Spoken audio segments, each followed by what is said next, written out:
요한복음 2장 13절부터 22절까지 말씀입니다.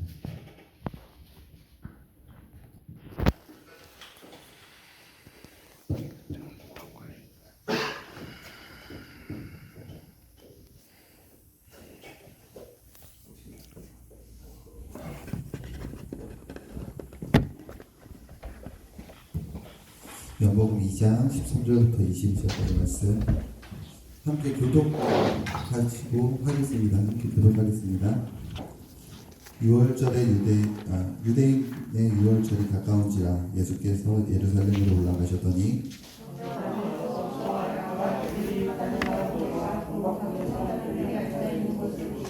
노끈으로 채찍을 만드사 양이나 소를 다 성전에서 내쫓으시고 돈 바꾸는 사람들의 돈을 쏟으시며 상을 엎으시고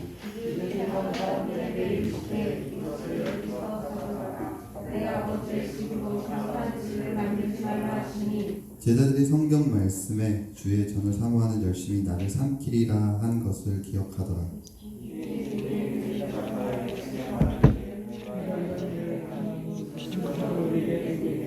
예수께서 대답하여 이르시되 너희가 이 성전을 헐라 내가 사흘 동안에 일으키리라.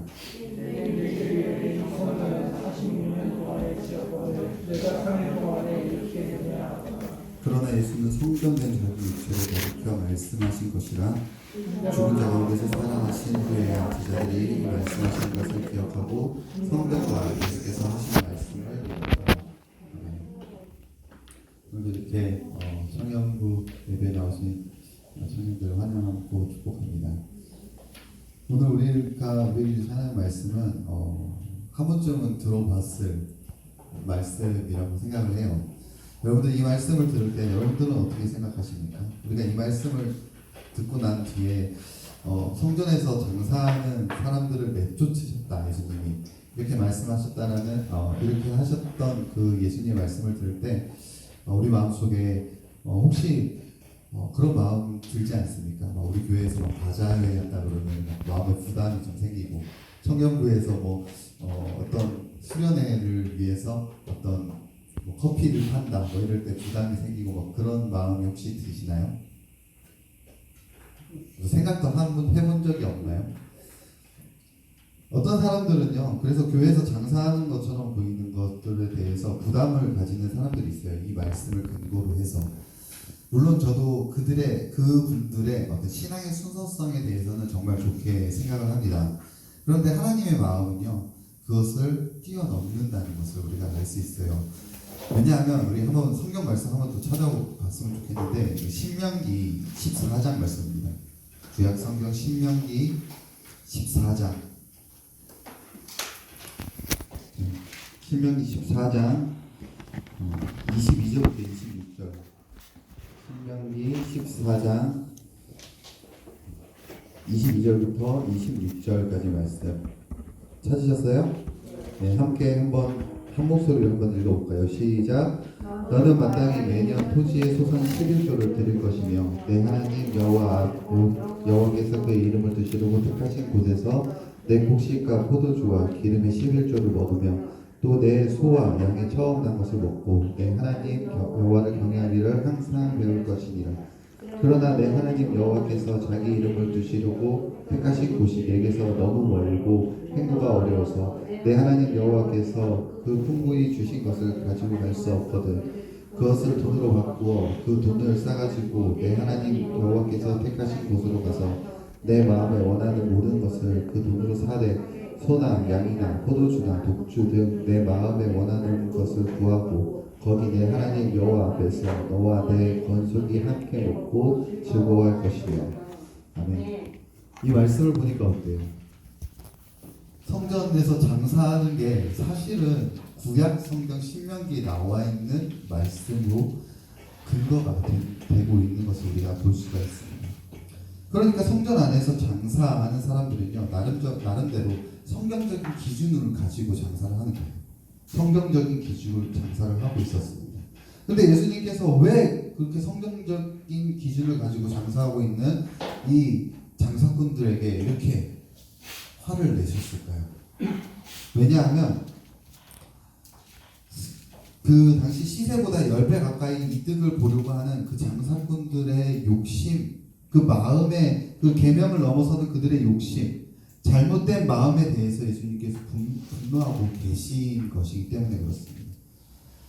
하나님은요, 멀리서 예배드리러 오는 사람들의 그런 어려움, 불편함, 그런 힘든 것에 대해서 공감하시면서 그들의 어려움을 덜어주기 위한 말씀을 하셨는데, 그들은 그것을 통해서 그 계명을 가지고 자기 이득을 취하려고 하는 그런 욕심, 그 마음의 중심에 서 있는 악한 마음 때문에 예수님께서 그것을 보시고 화내고 계신 모습이라는 거예요.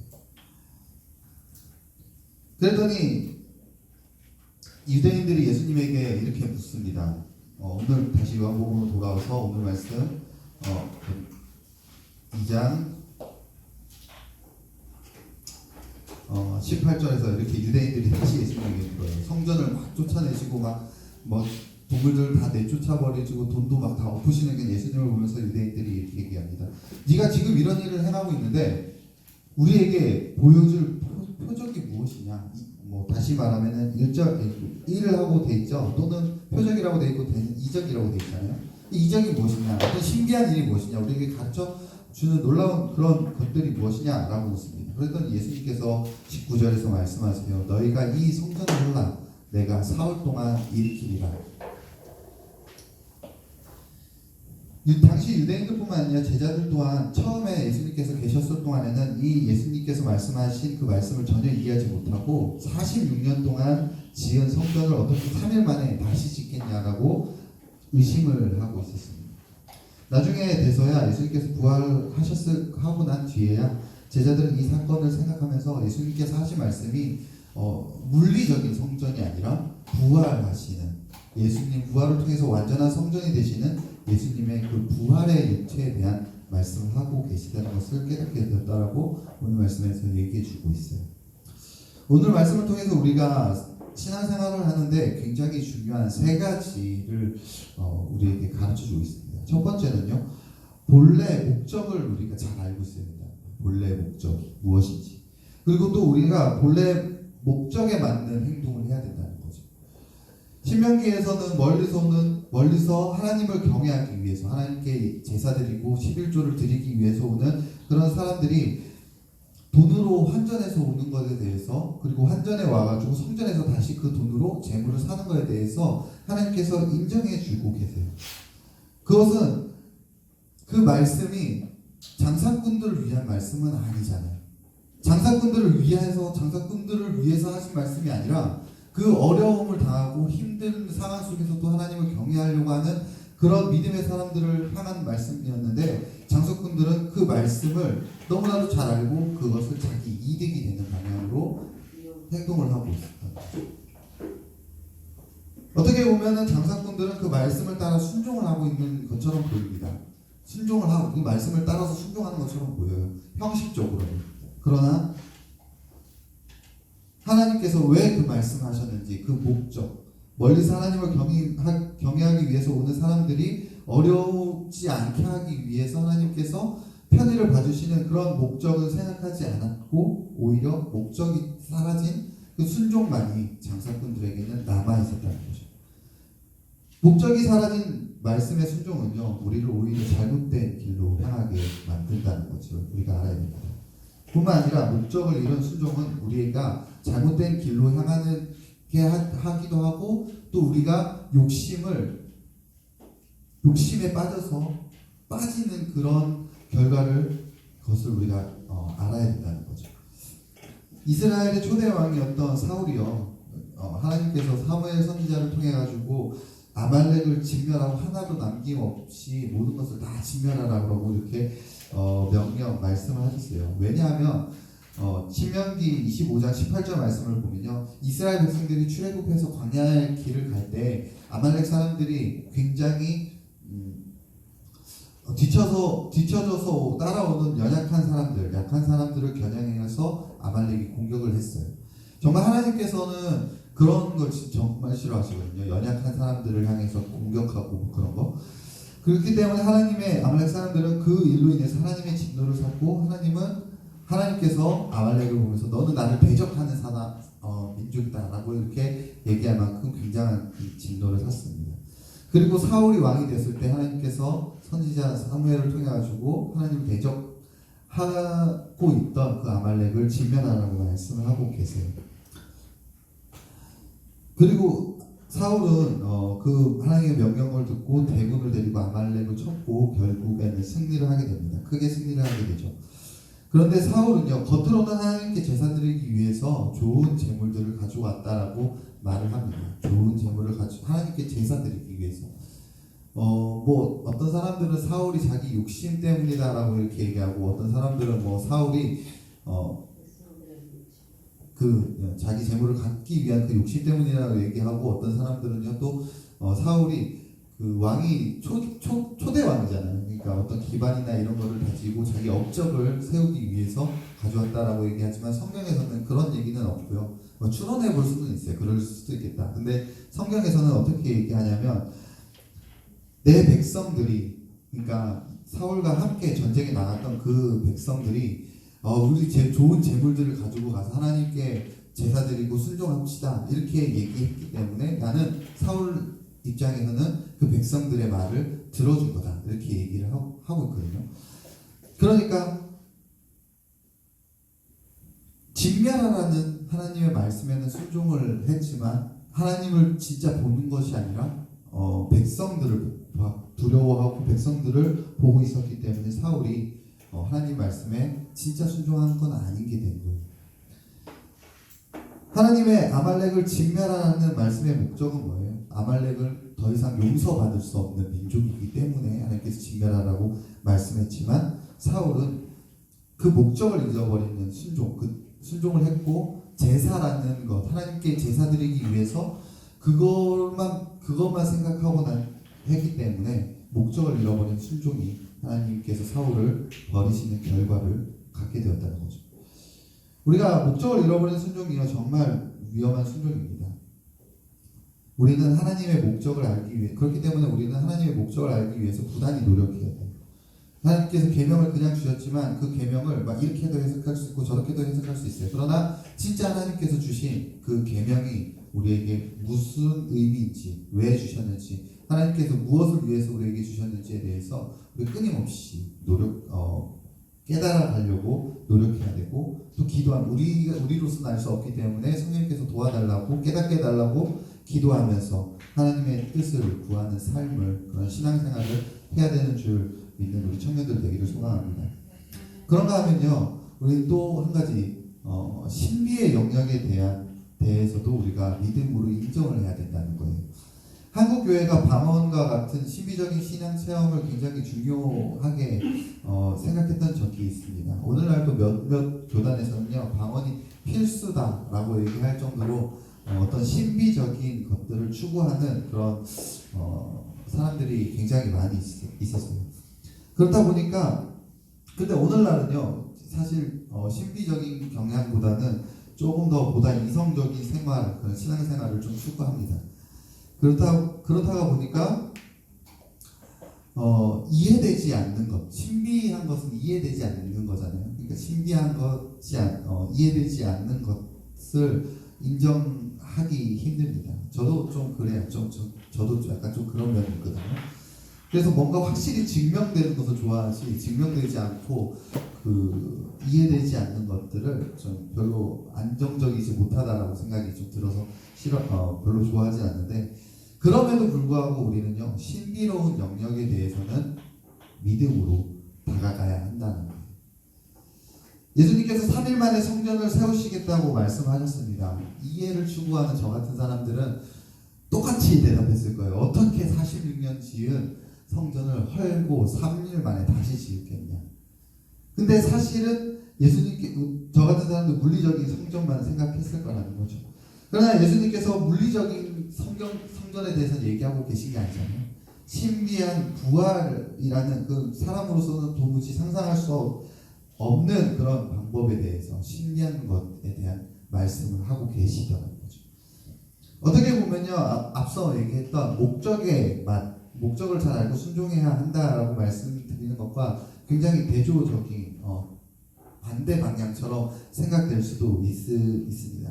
하지만 왜냐하면 예수님께서 3일 만에 성전을 세우시겠다고 하신 말씀의 목적은 우리는 잘 알지 못하기 때문에, 예수님께서 3일 만에 성전을 세우시겠다라고 했을 때 그 목적에 대해서는 우리는 잘 몰라요. 왜 3일 만에 세우시는지에 대해서 또 잘 모르죠. 그러나 예수님께서 3일 만에 성전을 짓겠다고 말씀하셨을 때 자세히 보면요, 유대인과 제자들에게 순종에 대한 얘기를 하고 계시는 것이 아니라는 것을 알 수가 있어요. 예수님께서 너희가 이 성전을 헐라, 내가 3일 만에 다시 짓겠다 했을 때 순종해가지고 3일 만에 성전 다 허물어도 되겠습니까? 예수님께서 그 성전을 허물라고 말씀하신 거겠어요? 순종하라고 말씀하신 게 아니잖아요. 진짜 순종한 게 순종해가지고 성전을 허물어 버리면 안 되겠죠. 오로지 신비에 대한 말씀을 예수님께서 믿음으로 우리에게 요구하고 계시다는 것을 오늘 말씀에서 알 수가 있다는 거죠. 나중에 예수님께서 부활하셨을 때 그때가 되어서야 제자들은요 3일 만에 지으신 성전의 의미를 나중에 예수님께서 부활하셨을 그때 깨닫게 됩니다. 우리도 지금은 이해되지 않아요. 뭐 신비한 것들에 대해서 방언이나 뭐 이런 것들도 예언이나 뭐 종말이나 이런 거에 대해서 우리가 다 알 수 없지만 또 예정이나 이런 거에 대해서 다 알 수 없지만 우리는 결국엔 나중에 대해서는 알게 될 거예요. 그러나 지금은 믿음을 우리에게 요구하고 계시다는 거죠. 부활이나 신비 같은 것들은 우리가 이해하고 순종할 수 있는 것들이 아닙니다. 부활에 대해서 순종하겠다고 막 중국에 가고 이러면 안 된다는 거죠. 순종할 수 있는 영역이 아니라 우리는 오히려 그 신비로 알고 믿음의 영역으로 우리가 가져가야 된다. 우리가 신비를 믿음에 넘어서 이해하고 순종하려고 할 때 그때 우리는요 우리의 신앙은 바로 설 수가 없습니다. 바른 신앙이 될 수가 없어요. 대부분의 이단들은요 신비의 차원을 이해의 차원으로 가져올 때 이단이 됩니다. 고대에는 영지주의라는 이단이 그랬어요. 뭐 가연설 막 이런 얘기 하면서 믿어지지 않는 것들을 이해되려고 할 때 영지주의가 됐어요. 오늘날도 마찬가지 아닙니까? 종말이라는 이해할 수 없는 것들에 대해서 자꾸 뭐 종말에 대해서 구체적으로 이해시키려고 할 때 이단이 되더라고요. 우리의 신앙생활을 바른 신앙생활을 하기 위해서는요 신비의 차원은 오로지 하나님께 맡겨드리고 부활, 방언, 예언, 종말 등 그런 것들은 하나님께 맡겨드리면서 하나님은 전능하신 분이시기 때문에 모든 것을 아시고 모든 것을 하실 수 있는 분이시기 때문에 우리는 이해하지 못하지만 믿음으로 다가가려고 하는 그런 신앙생활을 해야지 우리가 바른 신앙생활로 할 수 있게 되는 줄 알고 우리 믿음으로 가려고 하는 그런 신앙생활을 해 나가려고 하는 저와 우리 청년들 됐으면 좋겠어요. 저도 아까 말씀드렸듯이 이해되지 않는 건 잘 믿지 않지만 저 믿으려고 해요. 믿으려고. 하나님은 하실 수 있는 겁니다. 홍해 가르신 것도 이해되지 않지만 하나님은 하실 수 있는 거다. 오병이의 기적도 이해되진 않지만 하나님은 하실 수 있는 분이시다 라는 믿음이 우리에게 요구하고 계시다는 거죠. 세 번째로는 마지막으로는요 지금은 이해할 수 없어도 듣고 보고 해야 된다는 것을 알 수가 있습니다. 제자들이 예수님께서 성전을 깨끗하게 하시는 그런 상황에서 시편 69편 9절 말씀을 떠올립니다. 이게 다 나왔어요. 오늘 말씀 보면은 17절 보면은 이제 뭐 주석이 달려서 기억하고 시편 69편 9절 그렇게 달렸는데 69편 9절에서 이렇게 얘기해요. 주의 집을 위하는 열성이 나를 삼키고 주를 비방하는 비방이 내게 미쳤나이다. 이게 시편 69편 9절 말씀입니다. 이 다윗의 시거든요. 그러니까 장사꾼들이 목적을 상실한 열심이 오히려 주님의 말씀을 비방하게 만드는 결과가 되었다라는 그런 말씀을 제자들이 생각하게 된 거예요. 그런데 이 현상이 뭔지 아십니까? 이 현상이 말씀이 제자들의 생각을 주장하는 현상이에요. 말씀이 제자들의 생각을 주관하는 현상이라는 거죠. 이런 모습이 굉장히 중요합니다. 어떤 상황 속에서 막 어떤 상황들이 닥치는데 여러분들이 막 예전에 뭐 목사님으로부터 들었던 뭐 예전에 교사님 교사 선생님들 학생부 때 교사 선생님들로부터 들었던 그런 말씀이 어떤 상황 됐을 때 그 말씀이 확 기억날 때 그게 바로 말씀이 우리의 생각을 주장하는 삶인데 이 삶이 우리에게 나타나야 된다는 거죠. 이게 오늘 말씀 17절에서도 나타나고 또 중요한 거 22절에서도 나타나죠. 제자들이 예수님께서 부활하심을 목격했을 때 제자들이 이때 예수님께서 이렇게 하셨던 이유가 3일 만에 성전의 의미가 이거였구나. 그때 예수님의 말씀이 제자들의 삶을 생각을 주관하게 되더라는 거죠. 우리도 마찬가지로 성경을 읽을 때, 설교를 들을 때 등등 이해되지 않을 때가 많아요. 도움이 됐나 싶을 때도 많습니다. 하지만 듣고 본 것이 있을 때 나중에 그 말씀이 우리 삶을 주장하게 되는 거예요. 성경을 읽고 예배 나가서 말씀을 듣는 것이 지금은 의미도 없고 심심하고 지루하고 짜증나고 설교 왜 이렇게 길어 막 이렇게 생각할지도 모르겠지만 그것들이 나중에 하지만 필요한 그 순간에 중요한 때 하나님의 말씀이 저와 여러분의 삶을 주장하게 하기 위해서는 우리가 열심히 그 말씀을 잘 드러나야 된다는 거죠. 그리고 성경을 늘 가까이 하는 삶을 살아야 되는 거예요. 나중에 그러면 그 말씀이 우리 중요한 순간에 우리 생각을 인도해 주실 줄 믿으시길 소망합니다. 말씀이 우리 삶을 주장할 때 제자들처럼요 우리는 신앙이 성장할 수 있어요. 바른 신앙으로 성장할 수가 있다는 것을 깨닫는 저 청년들 됐으면 좋겠습니다. 예수님께서 성전을 깨끗하게 하신 사건은요 사건은 목적과 본질을 알지 못하고 성경 말씀에 순종하고 있는 장사꾼들에게 향하신 예수님의 분노의 사건이었어요. 또 3일 만에 성전을 지으시겠다고 말씀을 하시는 것은 이해할 수 없는 신비에 대해서 우리에게 제자들에게 유대인들에게 믿음을 요구하고 계시는 사건입니다. 그리고 제자들은요 예수님의 말씀과 가르침을 보고 듣고 난 뒤에 부활의 때가 되어서야 그 말씀이 진짜 자신 의미를 깨닫고 신앙이 성장하고 믿음이 자라는 결과를 얻었습니다. 바른 신앙이 바로 그런 거예요. 바른 신앙은 하나님의 목적을 알려고 하는 삶. 물론 우리가 알 수 있는 부분이 다 알 수는 없어요. 틀릴 수도 있지만 기도하면서 성령님의 도우심을 구하면서 우리가 그것을 알려고 부단히 노력하는 그 삶, 그리고 그 삶을 따라가려고 하는 그 삶이 우리에게 중요하다는 바른 신앙으로 이끌고 바른 신앙의 성장으로 이끌고 두 번째로는 이해할 수는 없지만 신비의 영역을 우리가 믿음으로써 다가가려고 할 때 믿음을 요구할 때 우리가 그것을 순종으로 요구하는 게 아니에요. 예수님께서 믿음을 신비한 부분은 믿음을 요구하고 계시는 거죠. 믿음에 대해서 우리가 믿음으로 다가가려고 할 때 우리 신앙은 바른 신앙으로 성장할 수가 있다는 것. 세 번째로는 제일 중요한 것은 우리가 보고 듣고 말씀에 대해서 미리 좀 이해하지 못하더라도 우리가 그 말씀을 우리 삶에 갖고 있을 때 그 삶이 우리 생각을 주장하고 모든 상황 속에서 그 삶이 우리 삶을 인도해 나갈 때 그게 우리의 바른 신앙으로 성장할 수 있는 기회를 주는 줄 믿고 이제 이 세 가지를 꼭 기억하고 신앙생활을 해나가는 저 우리 청년들 됐으면 좋겠습니다. 오늘 찬양할 건데요. 그리스도의 계절이라는 찬양인데 제가 예전에 많이 불렀던 찬양인데 여기서 우리 교회에서는 처음 부르는 찬양인데요. 그리스도의 계절이 오게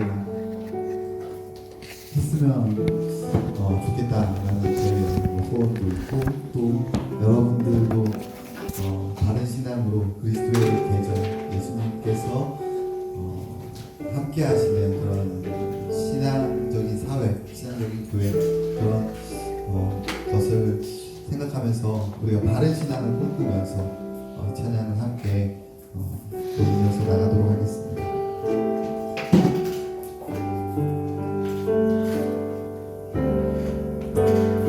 민족의 가슴에 막아 피 묻은 그리스도를 심어 이 땅에 부르고 푸른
구성을 믿는 나라.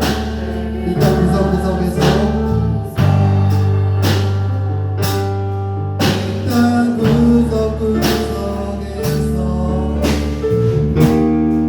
예수를 주로 고백하게 하소서. 하늘의 뜻 이 땅에 이루어주소서. 주의 나라 그게 하소서. 주의 자녀들이 예수의 꿈을 꾸고 그를 구원해 만상을 보게 하소서. 한 손에 복을 들고 한 손에 사랑을 들고 온 땅 구석 누리는 나라. 주의 청년들이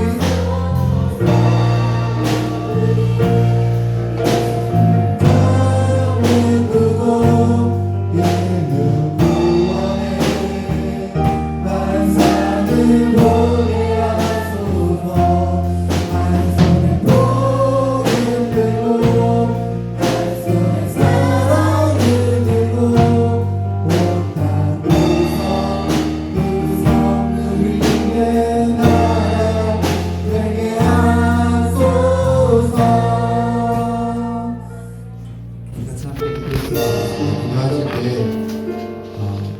혹시 다른 신앙으로 가고 있는지 내 모습을 좀 돌아봤으면 좋겠어요. 정말 그 계명에만 사로잡혀가지고 그냥 진짜 목적을 알려고 하지 않고 그냥 목적은 없이 그냥 목적은 상관없이 그냥 순종만 하려고 했는지, 또는 우리가 이해할 수 없는 부분에 대해서는 믿음으로 다가가려고 하지 않고 어떻게든지 이해해가지고 가려고 했는지, 이해해가지고 잘못된 순종으로 나아가려고 했는지, 믿음의 영역을 하나님께서 요구하시는데 믿음을 요구하시는데 우리는 이해로 다가가려고 하지 않았는지 우리 삶을 좀 돌아보면서 기도했으면 좋겠어요. 그리고 또 한 가지 세 번째로 같이 기도할 것은 내가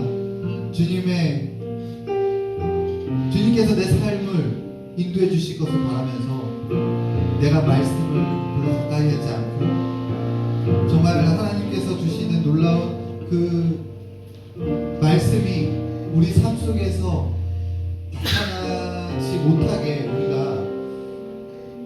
가까이 하지 않고 있지 않는 그 모습을 좀 돌아보면서 기도했으면 좋겠습니다. 기도하면서 주님 앞에 우리의 모습을 온전히 다 내어놓고 회개하면서 주님 앞에 나가도록 하겠습니다. 기도하겠습니다. 하나님 사랑하는 아버지, 우리 가운데 어떤 모습을 나가도록 하겠습니다. 하나님 아버지, 나타나는 주님께서 기뻐하시는 하나님 아버지 구원에 대해서 우리가 알려고 하지 않고 단순히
성공하는 목적을 위해 순종하지 않게 주님께서 성령께서 함께 해주시고, 또한 믿음으로 가야 될 부분에 대해서 이해로 가지 않고 오히려 오직 전능하신 하나님, 위대하신 하나님을 높이는 그런 믿음의 영역으로 우리가 갈 수 있도록 다른 신앙생활을 할 수 있도록 주님 도와주옵소서. 또한 하나님 아버지, 우리가 늘 말씀을 가까이 하고 주님을 섬기고 주님의 그 귀한 말씀을 우리가 가까이 함으로 인해서 우리가 말씀이 우리 삶을 주장하고 모든 상황 속에서 말씀들이 자꾸 생각나서 우리를 인도해 주시는 놀라운 일들을 우리 청년들이 다 경험할 수 있도록 하나님 도와주시고 함께해 주옵소서.